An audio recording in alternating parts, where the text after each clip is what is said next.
You tuned into Manchester United. I did. And they lost, but you thought, well, how did they lose? Because they were all right, were they? They were all right until they weren't. I mean, obviously the sending off of Marcus Rashford affected the dynamics, but they were 2-0 up. And even going down to 10 men, I'm not entirely sure that's the full explanation of why you go from 2-0 to 4-3 and the manner in which you capitulate when you've gone 3-2 back up again. I just think that Man United don't have any substance when it comes to adversity or when it comes to being put on top of them. They're a little bit of a flat track bully. They're okay when they're in ascendancy, but the moment it comes back on them, and you know, people make a lot out of the one of the goals where Maguire and the other centre half Varane are playing, you know, back and forward with one another. But United just capitulated in the end. And I know that Ten Hag, ironically, was talking about the refereeing, of course. Yeah. It wasn't an English referee, I assume, so the argument about the refereeing standards across the continent by our mate over at Arsenal doesn't quite stand up when you've got poor refereeing standards if you listen to the managers everywhere you go. Right. Rashford descending off, probably a bit harsh, but there should be enough in that side and 2-0 up to be able to not lose a game. And even when they get back to 3-0 and they've given them an opportunity to get back to 3-0, they should have still shut the door, and yet they make it worse for themselves. Yeah. Of course, it keeps on building up the narrative about Ten Hag and what he does, and he seemed very relaxed after the game, quite frankly. Well, I mean, no disrespect to them, but it was Copenhagen. I mean, we're talking about no world beaters, are they? No, true. But the referee was Lithuanian. But this is the Champions League, and so you're not going to get too many mugs in the Champions League. And you can, like, you know, and listening to Paul Scholes and Owen Hargreaves last night, they're right to say you're going to have these nights. You're going to lose these games away from home. What you don't do is you don't lose to Copenhagen and Galatasaray at home at Old Trafford. That's how you get out of it. If you're not in the richest vein of form like Bayern Munich are, you get out of your group by winning your home games. Yeah, but also when you go away to Copenhagen, you don't throw away a lead twice. Look, at Copenhagen, United have been on the receiving end. Manchester United, apparently. Well, Manchester United is a figment of our imagination at times.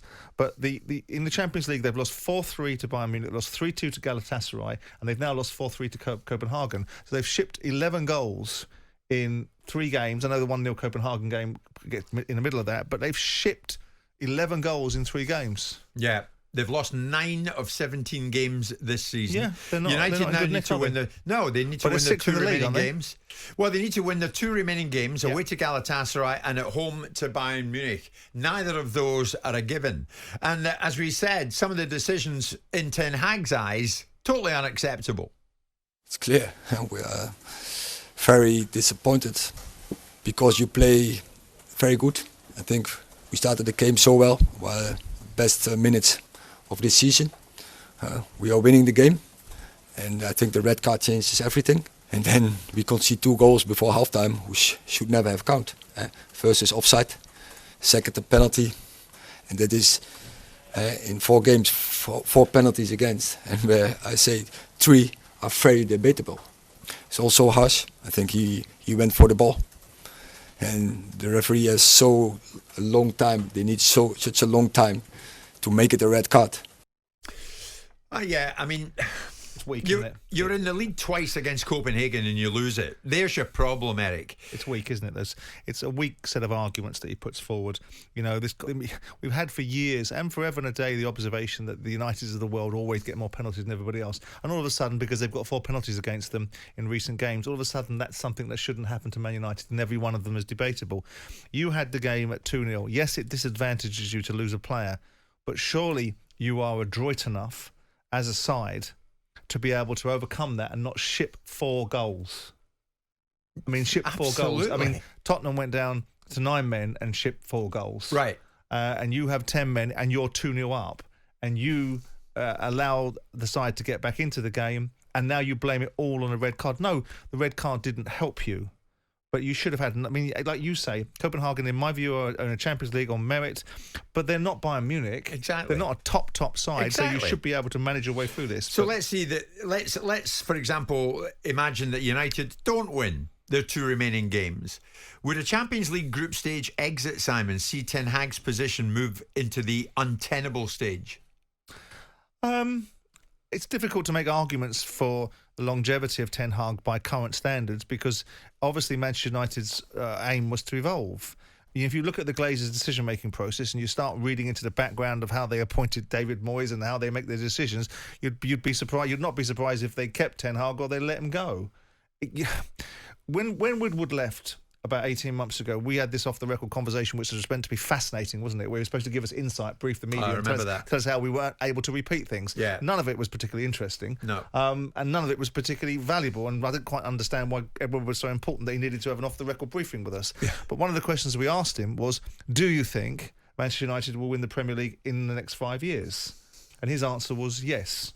Well, okay, I don't know if that means that they're going to take 5 years to do it, but at this moment in time, despite the protestations of Erik ten Hag, this is not a very compelling Manchester United. So if they're getting knocked out of the Champions League, does it strengthen the argument or weaken the resolve of those in place? It'll strengthen the argument for those that perhaps want ten Hag out, and it'll weaken the resolve for those that want to keep him in. And those that want to keep him in will be the people that are in situ right now. So I have made my position moderately clear for what my position is worth on Ten Hag. I don't think that Ten Hag has exhibited the characteristics from the first moment I saw him to where we are today. So where are you at with him then today? Well, I think... Is he close to time I think it's easy to fire people. It's much more difficult to replace them with someone meaningful. I know, but you wanted Solskjaer out from the word go, virtually, it seemed to me. Well, I did want... I called it an unavoidable mistake. Right. Because your coat, Ollie. Well, I called it an unavoidable mistake because when you beat PSG the way that Man United did, and you'd gone this run of form where you'd beaten Cardiff and a few other sides, it made it look like it was more compelling. And then you sit there, you make an easy decision because it's a popular person that's been at Manchester United and appears to embody the Man United way of thinking from the 1999 group. And really what he was a standard bearer for poor standards.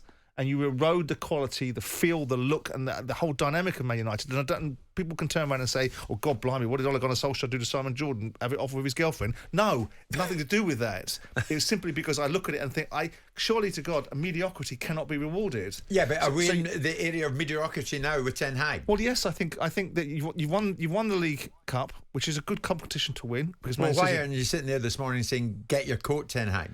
As you said about Ollie. Because you didn't put that question to me. So you're saying to him, get your coat? I'm answering. Well, I'm answering the question in context. At the time you asked me the Ole Gunnar Solskjaer question, what would you do if you Ole Gunnar Solskjaer? This was after about 2 years of mediocrity, and I said, if it was me, if I was in his shoes, I'd get my coat because I don't think he's good enough. And Ten Hag could have the same moniker. Obviously, he's got a League Cup, he's got a third in the table, and people will say Ole Gunnar Solskjaer had some of those things in place. I think, without wanting to consistently call out managers, I don't think he's good enough to be Man United manager. But it depends what the brief is. If the brief is, if we sit here... Win games, presumably. Yeah, but this is a... They've lost 9 of 17. This is a marathon, not a sprint, right? So if the brief is... Simon. No, but hang on. If not our brief, the brief of the Manchester United employers, if their brief to Ten Hag was, we must get into the top 4 and we must achieve things in the Champions League, and they don't achieve those things, then he gets the sack. Right. But if the brief was something different... i.e., we get in the top 4. The Champions League, it's not a big deal. We'd like to get into the later stages of that, but you must keep us in the top 4 of the Premier League. Then I would suggest that it all again comes down to the brief. But the brief must be, if you're spending £200 million every transfer, on transfers every season, your brief must be that you're trying to get very close to winning the league. Yeah. And they're not getting any closer. Yeah. So how much time do you give? How much rope do you give someone like Ten Hag? Do you let him run does a Champions League exit at the group stages equal... Erik, get your coat? I think it gives you a stronger argument if you're in that persuasion, yeah. But I've never thought he shouldn't have. I never thought he should have got his coat on in the first place. Right. Let alone take it off. There's Rob. Because it doesn't fit. United guys are a poor side. We may as well get used to that. They ain't getting anywhere near where they used to be in the 90s anytime soon. They don't have the characters, but more importantly, the leaders on the pitch. Well, that's a different conversation. Nor entirely, yeah. on the touchline. I'm keen to know from Manchester United fans this morning. Is there an appetite amongst you for change? Is it time to now really consider if Ten Hag is or isn't the right man? And if you do think he is, come on and tell us. If you don't think he is, come on and tell us. 03717 223344 81089. Jim White and Simon Jordan.